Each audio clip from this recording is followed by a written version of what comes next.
warahmatullahi wabarakatuh. Alhamdulillahilladzi arsala rasulahu bil huda wa dinil haq liyudhhirahu 'ala ad-dini kullih walau karihal musyrikun. Asyhadu an la ilaha illallah wahdahu la syarika lah wa asyhadu anna Muhammadan abduhu wa rasuluh la nabiyya ba'dah.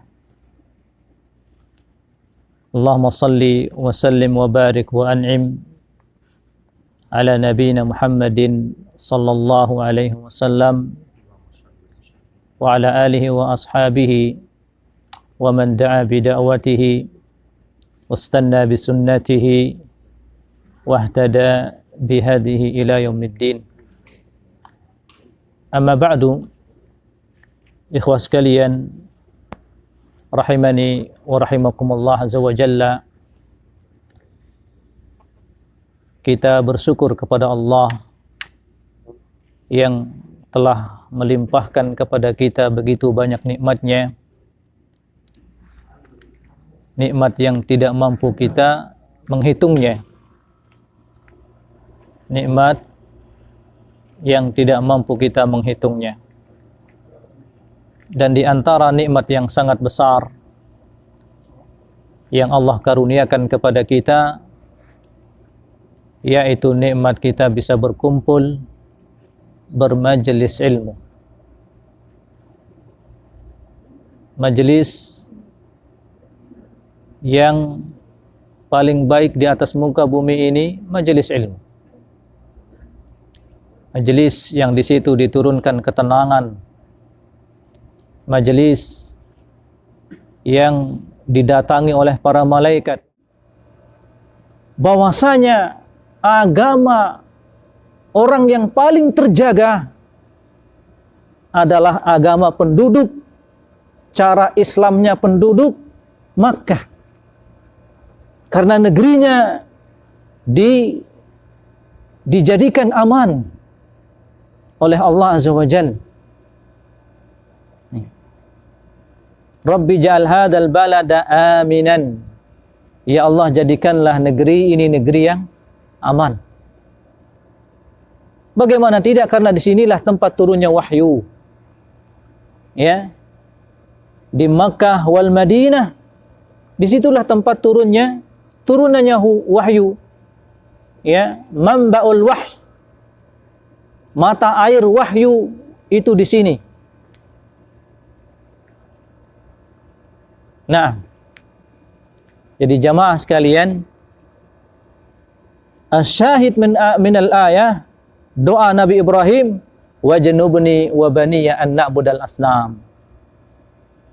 Wajnubni wa baniya an na'budal asnam. Tapi bumi itu bukan menjadikan orang aman. Tidak. Orang yang melakukan dosa, maka dosa yang akan dia dapatkan. Orang yang melakukan kekufuran, dia akan mendapatkan kekufuran. Tapi siapa yang akan menolongnya menjadi orang yang taat kepada Allah? Allah Azza wa Jalla. Dia minta kepada Allah. Dia minta kepada Allah. Jadi tempat itu tidak memuliakan manusia. Tapi manusia mendapatkan keberkahan dari tempat yang diberkahi oleh Allah. Inna awwala baitin wudi'a lin-nasi lalladzi bi Bakkah mubarakan. Lihat ya ikhwah. Inna awwala baitin wudi'a lin-nas. Sesungguhnya bait yang pertama kali dibangun oleh Allah Azza wa Jalla, diletakkan oleh Allah, ya, wudi'a lin-nas li'ibadatillahi wahdah la syarikalah. Allah Azza wa Jalla meletakkan bait, maksudnya di sini Ka'bah al-Musarrafah, ya, yang pertama kali diletakkan oleh Allah li'ibadatillahi wahdah, untuk beribadah hanya kepada Allah. Lalladzi bi Bakkah, yaitu yang ada di Bakkah, salah satu di antara nama Makkah dengan huruf ba, Bakkah. Ini nama Makkah, Bakkah. Lalladzi bi Bakkah mubarakan. Jadi tempat ini tempat yang di situ ada Ka'bah. Negerinya penuh berkah. Negerinya penuh berkah. Dan tidak ada keberkahan seperti keberkahan yang Allah Azza wa Jalla berikan pada bumi ini, bumi di Makkah ini. Mubarakan. Dan di antara bentuk keberkahan negeri atau bumi Makkah ini, salat di tanah haram. Satu kali salat, ya, nilainya melebihi 100.000 kali salat dibandingkan salat di tempat yang lain. Dibandingkan salat di tanah air kita, satu salat saja.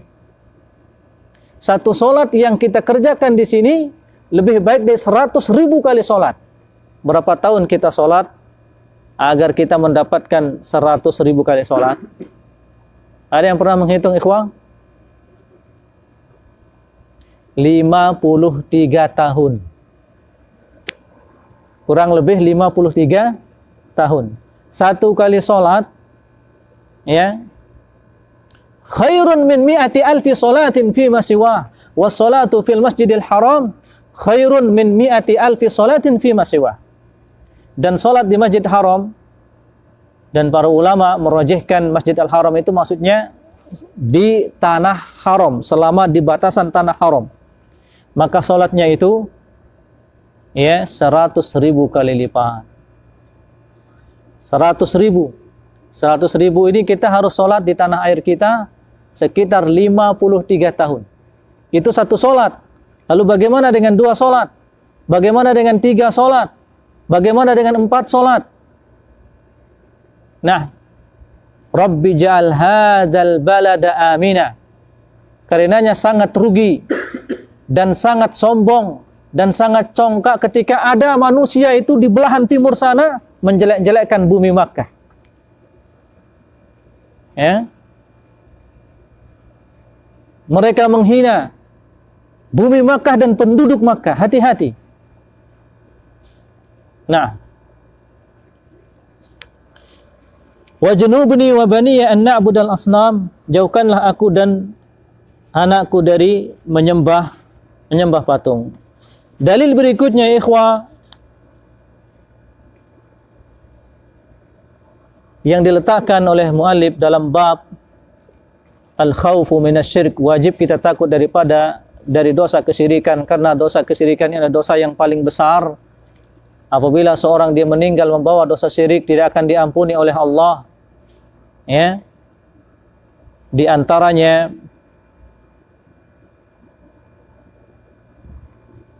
sebelumnya kita sebutkan tentang faedah dari firman Allah Azza wa Jalla, wa idh qala Ibrahim rabbi ja'al hadzal balada amina wajnubni wa baniya an na'budal asnam. Dan manakala Nabi Ibrahim berdoa, wahai Rabbku, jadikanlah negeri ini negeri yang aman dan jauhkanlah aku dan anakku dari menyembah patung. Faedah dari ayat ini, pertama, fadlu Makkah ala ghairiha. Ayat ini menunjukkan keutamaan negeri Makkah dari negeri-negeri yang lainnya. Ya. Ada di dalam Al-Quran menunjukkan tentang keutamaan Indonesia? Tidak ada. Tapi selama orang itu muslim, mukmin, muwahhid, dimanapun dia berada, maka dia menjadi mulia dengan akidahnya. Nah, yang kedua faidah dari ayat ini, doa Ibrahim li Makkah bil amni wal istiqrar. Doa Nabi Ibrahim untuk Makkah agar Allah Azza wa Jalla menjadikan negeri Makkah ini menjadi negeri yang aman, damai. Nah, dan kalau kita perhatikan, ikhwah, paling sedikit kerusakan, kemaksiatan di mana-mana. Tapi kalau kita keluar dan melihat kenyataan yang ada, sangat jarang kita melihat seseorang dengan terang-terangan melakukan kemaksiatan di negeri ini. Iya. Kalau kita sudah keluar, kalau kita sudah kembali ke tanah air, pakaian wanita-wanita itu sudah tidak bisa kita bedakan antara ini muslimah atau bukan muslimah. Ya kan? Demikianlah. Ini diantara bentuk keutamaan negeri Makkah. Kemudian di sini negerinya berhukum dengan hukum syariat Allah Azza wa Jalla. Ya. Yang membunuh dibunuh. Itulah hukum Allah. An-nafsu bin nafs. An-nafsu bin nafsi. Dihukum qisas. Orang yang membunuh ya hukumnya dibunuh. Kemudian Allah Azza wa Jalla menyebutkan walakum fil qisasi hayatun. Dan sesungguhnya pada hukum qisas itu sebenarnya kehidupan untuk kalian.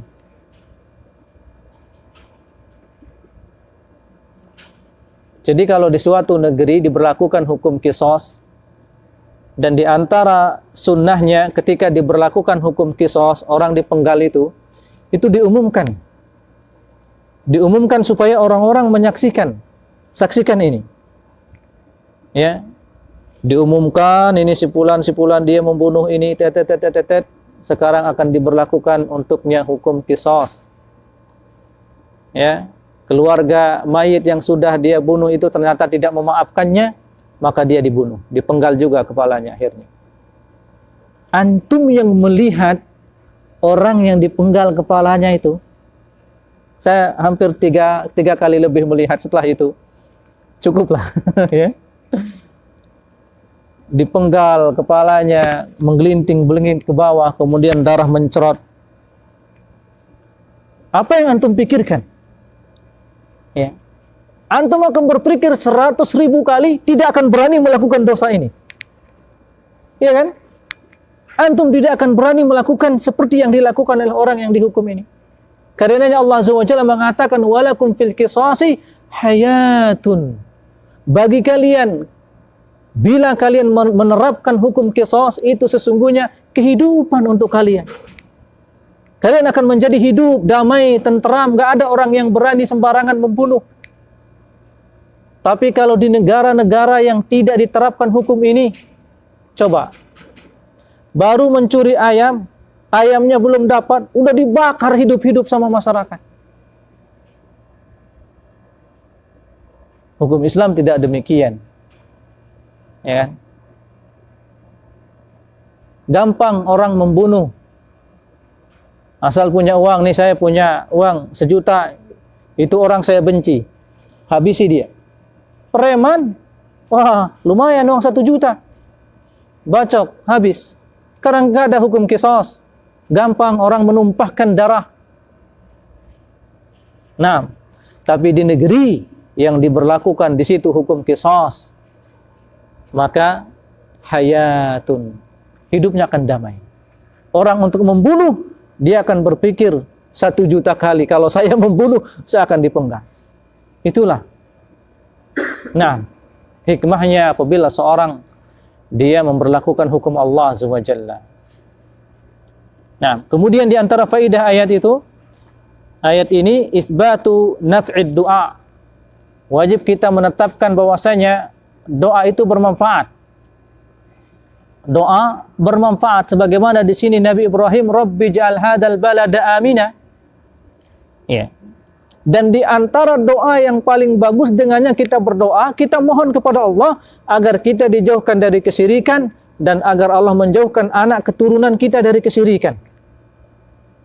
Karena kesyirikan ini dosa yang paling besar. Dosa yang paling besar. Nah, kalau kita tidak bisa doa bahasa Arabnya, ya Allah jauhkanlah aku dari melakukan kesyirikan dan anak keturunanku. Itu. Orang apabila dibebaskan dari dosa kesyirikan, selamat dunianya, selamat akhiratnya. Nah, karenanya Rasulullah SAW mengajarkan kepada para sahabat, menghitab langsung kepada Abu Bakar. Ketika Rasulullah SAW menyampaikan di hadapan para sahabat, asyirku fikum akhfa min dabibi an-naml. Kesyirikan itu terjadi di tengah kalian itu lebih tersembunyi dari langkah langkah semut. Kesyirikan itu di zaman para sahabat. Manusia-manusia termulia, tapi terjadi kesyirikan. Lalu bagaimana dengan di zaman kita sekarang ini? Karenanya antum saksikan ya ikhwah, orang-orang yang jauh dari ilmu, orang-orang yang jauh dari membaca ayat-ayat Allah, orang-orang yang jauh dari membaca hadis-hadis Rasulullah SAW, tertekan sedikit hidupnya, langsung datang ke dukun, datang ke manusia. Saya sudah bosan jadi orang miskin, ya, mau cari jampi-jampi atau amalan jampi-jampi agar menjadi orang kaya, lancar rezeki. Datangnya bukan ke Allah, meminta kepada Allah, tapi datangnya ke manusia. Terjadi kesyirikan dan mereka tidak menyadarinya. Kenapa sebabnya ikhwah? Mereka jauh dari ilmu. Mereka jauh dari ayat-ayat Allah Azza wa Jalla, jauh dari hadis Rasulullah sallallahu alaihi wasallam.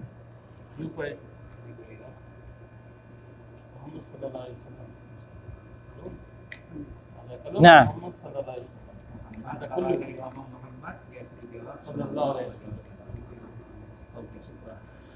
kemudian faidah dari ayat yang tadi, yang kelima, istihbabu doa syakhs li dzurriyyatihi.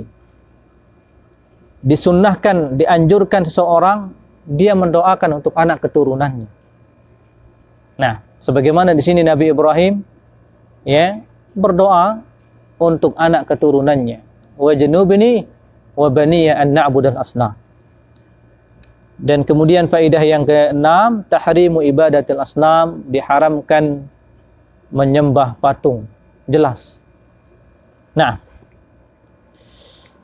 dalil berikutnya ikhwah tentang besarnya dosa kesyirikan ini, dan kita sudah menyebutkan bahwasanya kesyirikan itu ada dua macam, ya. Yang pertama akbar, yang kedua asgor. Ada syirik besar, ada syirik kecil. Nah, jadi dosa syirik ini ada dua macam. Asyirku al-akbar wa asyirkul asgor. Ada syirik besar, ada syirik kecil. Syirik besar ini apabila seorang meninggal dan membawa dosa syirik besar, belum bertobat kepada Allah, apa? Hasilnya apa? Langsung masuk neraka, kekal di neraka. Kekal di neraka. Contohnya seorang yang berdoa kepada selain Allah. Dia meminta kelancaran rezeki kepada manusia. Dia meminta kesembuhan kepada manusia. Karena yang menyembuhkan itu adalah Allah. Yang memberikan rezeki itu adalah Allah. Bukan berarti seorang datang ke dokter dia syirik, tidak. Ya. Nah, ini syirik besar. Yang kedua, syirik kecil. Adapun syirik kecil, apabila seorang meninggal dan membawa dosa syirik kecil, ya, ini tidak membuat dia kekal di neraka. Dosa syirik kecil ini ditimbang dengan dosa-dosanya yang lain. Dan dosa syirik kecil ini termasuk di antara sebesar-besar dosa, karena syirik kecil ini mengantarkan seorang melakukan dosa syirik besar. Iya. Di sini contohnya, dalil berikutnya diletakkan oleh al-muallif, akhwafu ma akhafu alaikum asyirkul asghar. Akhwafu ma akhafu alaikum, yaqulun Nabi sallallahu alaihi wasallam, akhwafu ma akhafu alaikum asyirkul asghar. Yang paling aku takutkan menimpa kalian syirik kecil. Fasu'ila anhu faqala ar-riya, lalu beliau ditanya tentang asyirkul asghar, syirik kecil itu apa? Beliau menjawab ar-riya. Riya itu syirik kecil. Seorang sholat malam Habis sholat malam, besok cerita. Nah, tadi malam saya nggak bisa tidur, 11 rakaat selesai. Cerita. Ya. Dan ini, dosa ini sangat tersembunyi. Seseorang terkadang dia mengatakan alhamdulillah, padahal ada di hatinya ingin dipuji manusia. Dia menulis di Facebooknya, temannya 5.000 di Facebook, alhamdulillah tadi malam saya bisa bangun, ya, dengan izin Allah, nikmat dari Allah, tadi malam bisa menyelesaikan 13 rakaat, alhamdulillah. Padahal di hatinya ingin dipuji oleh manusia. Itulah syirkul asghar, riya, ingin dipuji oleh manusia. Nah, kenapa ini syirik kecil, ikhwah? Dia beribadah, tetap beribadah kepada Allah, tapi dia ingin pujian manusia. Dia ingin mendapatkan bagian pahala dari manusia. Padahal yang lebih berhak, yang memujinya, menyanjungnya, memberikan pahala untuknya adalah Allah Jalla Jalaluh. Ngapain dia minta dari manusia? Dan Allah Azza wa Jalla apabila sudah mencintai hambanya, Allah akan jadikan hati seluruh makhluk ini mencintainya. Nggak perlu dia minta dipuji.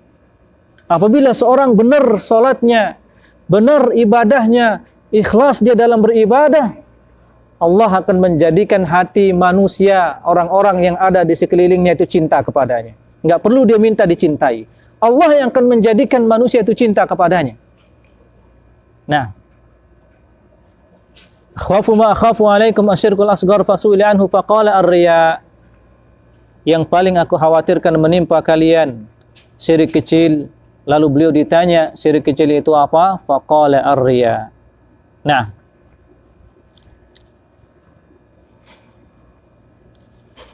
ikhwah sekalian, rahimani wa rahimakumullah azza wa jalla, faidah dari hadis ini yang pertama, hirsur Rasul sallallahu alaihi wasallam ala ummatihi, perhatian besar Rasulullah SAW kepada umatnya. Nah, Rasulullah tidak meninggalkan suatu kebaikan, kemaslahatan untuk umatnya kecuali beliau tunjukkan. Ya, sampai beliau mengajarkan doa masuk WC, doa keluar WC. Semuanya beliau ajarkan. Dan kalau kita perhatikan ya ikhwah, berapa sunnah yang mampu kita dapatkan apabila kita betul-betul mengamalkan sunnah Rasul. Misalnya doa masuk dan keluar WC saja, berapa kali dalam sehari kita masuk keluar WC? Katakan misalnya 4 kali atau ya, lebih 5 kali doa masuk. Apa doa masuk WC, ikhwah? Allahumma inni a'udzubika minal khubuthi wal khaba'ith. Dahulukan kaki masuk, kaki kiri. Berdoa dari luar. Jangan doanya di dalam. Sebelum masuk baru berdoa. Allahumma inni a'udzubika minal khubuthi wal khaba'ith. Masuk mulai dengan kaki kiri. Kemudian di dalam WC tidak boleh berzikir di dalam WC. Ketika kita mengamalkan, kita tidak berzikir, menyebut lafaz-lafaz Allah di dalam WC, kita sudah mendapatkan pahala sunnahnya. Kemudian keluar dari WC, ya, dahulukan kaki kanan, berdoa apa? Gufranak. Gufranak, ampunanmu ya Allah. Lihat ya ikhwah, kita mendapatkan pahala. Berapa kali kemudian kita masuk WC dalam sehari? Iya. Nah, itu kita datangkan niat kita ikhwah mengamalkan sunnah Nabi sallallahu alaihi wasallam. Kemudian Rasulullah mengajarkan doa keluar dan masuk rumah. Banyak sekali sunnah yang kita dapatkan apabila kita betul-betul mendatangkan sunnah Nabi yang mulia sallallahu alaihi wasallam.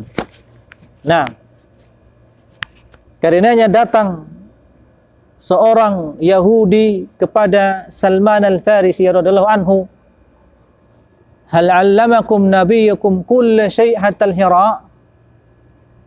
Benarkah Nabi kalian telah mengajarkan kepada kalian segala sesuatu sampai adab BAB? Ajal, betul kata Salman Al-Farisi. Tercengangnya mereka orang-orang Yahudi mendapatkan bahwasanya Rasulullah SAW mengajarkan kepada kaum muslimin, kepada sahabat, segala sesuatu sampai adab buang hajat itu diajarkan oleh Rasulullah sallallahu alaihi wasallam. Nah, lalu Salman Al-Farisi radhiyallahu anhu menyebutkan, betul Rasulullah mengajarkan kita ketika buang hajat tidak boleh menghadap kiblat, tidak boleh membelakangi kiblat. Dan Rasulullah mengajarkan kepada kita untuk beristinja dengan 3 kerikil. Iya. Itu diajarkan oleh Rasulullah sallallahu alaihi wasallam. Faedah yang kedua dari hadis ini, taksimus syirki ila akbar wa asghar. Pembagian syirik menjadi syirik besar dan syirik kecil. Berarti ada syirik besar, ada syirik kecil. Nah, syirik kecil, syirik besar sudah kita jelaskan dengan ringkas. Kemudian syirik kecil ini ikhwah, ya, syirkun asghar, seperti riya, ini syirik kecil. Ya, syirik kecil ini menghanguskan ibadah yang disertai dengan riya. Si fulan dia sholat 13 rakaat sholat malam, bukan sholat wajib, tapi dia riya, maka tidak ada pahalanya. Hangus, tidak ada pahalanya. Hilang pahalanya. Si fulan dia membaca Al-Quran, ya, 1 juz membaca Al-Quran, tapi ternyata bacaannya ingin agar dia dikatakan rajin membaca Al-Quran, dikatakan qari, ya, maka pahalanya hangus, tidak ada pahalanya. Nah, demikian riya, menghanguskan pahala ibadah yang disertai dengan riya. Nah, dia ingin didengar bagus bacaan Al-Qur'annya. Nah, ini syirik kecil. Faedah berikutnya dari hadis ini, i'tibarur riya minasyirki. Bahwasanya riya itu termasuk dari dosa kesyirikan, tapi dosa syirik kecil. Nah, yang keempat, wujubu su'ali ahlil ilmi amma khafiya hukmuh. Wajibnya kita bertanya kepada ahlul ilmi apa yang tidak kita ketahui ilmunya. Sebagaimana di sini para sahabat ketika dikabarkan oleh Rasulullah SAW, akhwafu ma akhafu alaikum asyirkul asghar, yang paling aku khawatirkan menimpa kalian syirik kecil. Lalu mereka bertanya, wa masyirkul asghar ya Rasulullah SAW, apakah syirik kecil itu hai Rasulullah SAW? Beliau menjawab, ar-riya. Dan di antara syirik kecil, ya, seseorang bersumpah dengan selain Allah. Dia bersumpah dengan selain Allah. Man halafa bi ghairillah faqad asyraka. Siapa yang bersumpah dengan selain Allah, maka dia telah melakukan kesyirikan. Syirik ini syirik kecil. Ada orang dia bersumpah, waliyadu billah, ini sering kita dengarkan, demi Allah, demi Rasul. Ah, ini salah. Enggak boleh. Enggak boleh ada demi Rasulnya. Cukup demi Allah. Jangan ada demi Rasul. Itu enggak boleh. Ya. Tidak boleh disamakan. Jadi tidak boleh seorang dia bersumpah di atas nama Rasul, tidak boleh. Ya. Apabila dia ingin bersumpah, hendaklah dia bersumpah dengan nama Allah saja. Wallahi, demi Allah. Cukup. Jangan ditambah demi Rasul. Nah, ini salah. Man halafa bi ghairillah faqad asyrak. Siapa yang bersumpah dengan selain Allah, maka dia telah melakukan kesyirikan. Atau dia bersumpah dengan selain-selainnya. Apalagi selain Rasulullah. Ya. Nah, tidak boleh. Ini dosa kesyirikan. Iya, siapa yang bersumpah dengan selain Allah, maka dia telah melakukan kesyirikan, dan kesyirikan ini syirik kecil. Nah,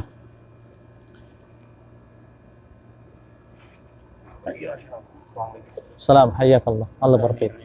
Allah berkati. Salam. Kita akhiri dengan satu hadis berikutnya. Hadis yang dikeluarkan oleh Imam Al-Bukhari, man mata wa huwa yad'u min dunillah niddan dakhalan nar. Siapa yang meninggal wa huwa yad'u min dunillah, dan dia berdoa kepada selain Allah, niddan, yakni dia jadikan orang tersebut yang dia mohon minta kepadanya tandingan selain Allah, maka orang ini apa? Dakhalan nar. Dia akan masuk neraka. Adapun ini doa kepada selain Allah, ini syirkul akbar. Man mata wa huwa yad'u min dunillah niddan dakhalan nar. Siapa yang meninggal dia membawa dosa, dosanya itu suka meminta berdoa kepada selain Allah, dia tidak bertobat dari dosa ini, maka dia akan masuk neraka. Hati-hati. Seseorang ini diantara dosa dari zaman dahulu, terlalu fanatik dan berlebihan kepada kiai yang kemudian dia jadikan wali. Ya. Saking dulu berlebihannya kepada kiai, kepada wali. Ya, ketika susah hidupnya datang ke kuburan wali. Nah, hati-hati. Walaupun dia tidak meminta kepada wali itu, tapi hatinya mengagungkan wali itu. Dia datang mencari keberkahan hidup, dia datang mencari kelancaran rezeki, dia datang mencari kesembuhan dari penyakit dengan ziarah atau mendatangi kuburan orang sudah mati. Ya. Allah Azza wa Jalla mengatakan la yasma'u du'aakum. Ya. Mereka orang-orang yang sudah mati itu, bagaimanapun kalian meminta, sungguh doa-doa kalian tidak mereka dengarkan. Wa in sami'u, kalau sekiranya orang yang sudah mati itu mendengar permintaan kalian, mastajabu lakum. Mastajaba lakum, sungguh mereka tidak akan mampu mengijabah doa kalian, permintaan kalian. Wa yaumal qiyamati yakfuruna bisyirkikum. Hari kiamat nanti, kata Allah Azza wa Jalla, orang-orang yang sudah mati dulu kalian meminta kepadanya di dunia, mengingkari kesyirikan yang kalian lakukan. Di sini Allah menamakan orang-orang yang mengagungkan orang yang sudah meninggal, meminta kepadanya, mencari keberkahan, memohon kepadanya. Allah menyebutnya itu kesyirikan. Wa yaumal qiyamati yakfuruna bisyirkikum. Dan pada hari kiamat kelak, mereka orang-orang yang mati dulu kalian meminta kepadanya, mengingkari kesyirikan yang kalian lakukan. Jelas ayatnya. Nah, ikhwah sekalian yang dimuliakan Allah Azza wa Jalla, maka faedah dari ayat ini, dari hadis ini, man mata ala syirki dakhalan nar.